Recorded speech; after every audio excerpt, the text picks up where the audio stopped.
So today this is going to be my first but not my last kind of movie review, and I wanted to talk about what I think are two probably the best anime movies I've ever seen that sit in this weird spot of being like really popular and really not popular at the same time.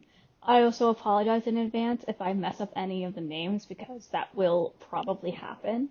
But today I'm going to talk about NezHa 1 and 2. For those of you who do not know, they came out in China and they were a huge financial success. I think the second one is the most, largest box office in the world for an animated movie ever. And yet I didn't. I think the first person I ever saw talk about it was like Shafrila's Productions or something like that. And then one of my friends wanted to watch it because they have a really big interest in Chinese mythos. And so you might know NezHa if you know anything about like Sun Wukong or like a Monkey Kid and like adaptations of Journey to the West. But NezHa obviously has his own tales, and the movie focuses basically. Now you also don't have to know anything to enjoy the movie. The movies are great regardless. So the first movie focuses on NezHa, who is basically a little demon boy, and he's not necessarily the best person, he's not the worst person, and it's about him sort of finding his place in the world and the other half of the like demon orb thing that he came from and his relationship with his family. And then the second movie really builds on that. And both of them are movies where like so much happens, but they're so well paced. All the emotional beats hit the way that you want. We watched the subbed version. I would recommend. I think it's probably stronger that way than like a dubbed version.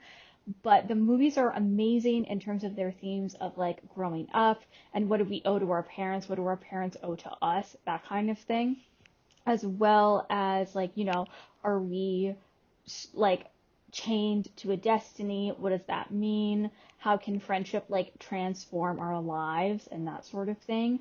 And it's also very good at having antagonists more so than having outright villains. So we do get into that. It has a very strong focus on like mentor-mentee dynamics.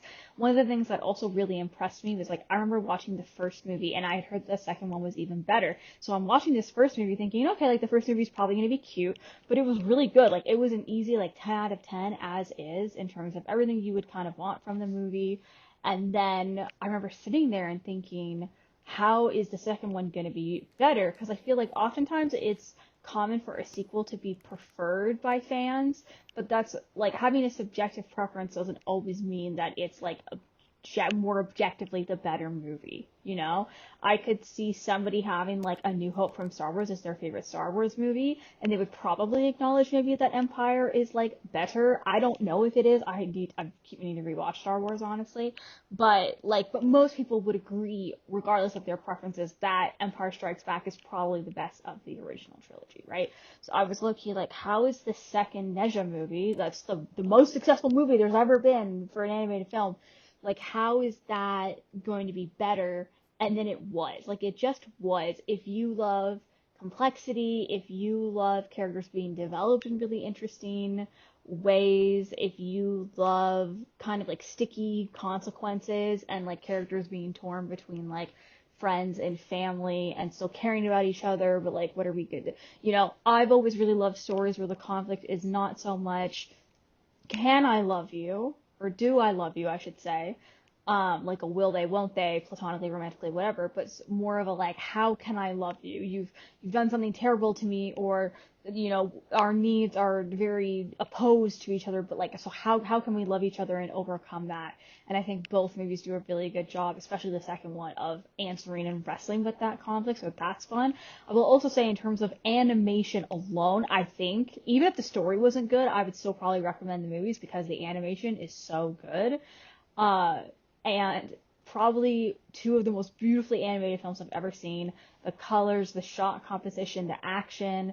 It reminded me a little bit of like the shot composition and how fluid everything is. Reminded me a little bit of like K-pop Demon Hunters, but like on steroids. Like it is stunning work. I've always loved water animation, in particular the water and fire animation in both movies is like again like the best I've ever seen, and they're beautiful, amazing films, and I wish I could get more into them without spoiling. So maybe I'll do like maybe once I rewatch them, because I would like to rewatch them back to back. They do take place almost like the sequel takes place basically immediately after the first movie, which normally doesn't work for me, but it really did. Like it felt really natural, and it feels like they fit together very neatly, and like even the way that the sequel evolves everything, feel like the first movie feels like a very complete story on its own, and then the sequel takes everything, uses the fact that you've seen the first one, like you do have to see the first one, otherwise you were not really going to understand the second, I will say, and then builds on that and does just so many interesting, wonderful things. And but yeah, for animation alone, if you were an animation fan, I would recommend. If you love Chinese mythology, I would recommend. If you want just like a good 10 out of 10 movie, I'd recommend. They're both kind of long. I think the first one's like an hour 40 and the second one is like 2 hours, maybe a little bit over.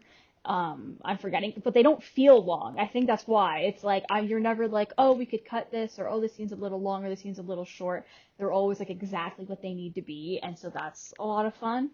Um, but yeah, I would just recommend it. Watch it, go in blind, and then maybe I'll do more of like an actual like analysis. But for now, I just thought good first review. I want to talk about movies that I love more than I want to talk about things that I dislike, you know. And I think that this is just a great example. It's a great example of like how to build conflict and payoff, how to even like get a lot across in a short amount of time because like I said, there's a lot of movie going on. And I think that it wouldn't work if the pacing didn't bolster it so neatly. But it's like, you know, you might have character. I feel like we're so used to movies where they're like the characters will have one scene and then that's like the basis for their relationship and we're expected to believe that they really care about each other afterwards, but it doesn't, but the one scene isn't really enough. Like it's not being used in quite the right way to sell us on it. But this is a great example of movies where it's like they'll have like one or two scenes and like completely rewire maybe like how exactly you're thinking of a character or their motivations or whatever it is. But those scenes are enough to like they've done all the heavy lifting because they're just well done. Like you buy every emotional beat, and I think that's really lovely. So watch Ne Zha 1, and then if you like it, absolutely watch Ne Zha 2. They are both fantastic films. Hardly recommend. 10 out of 10 Dragon Stars. Thank you for listening.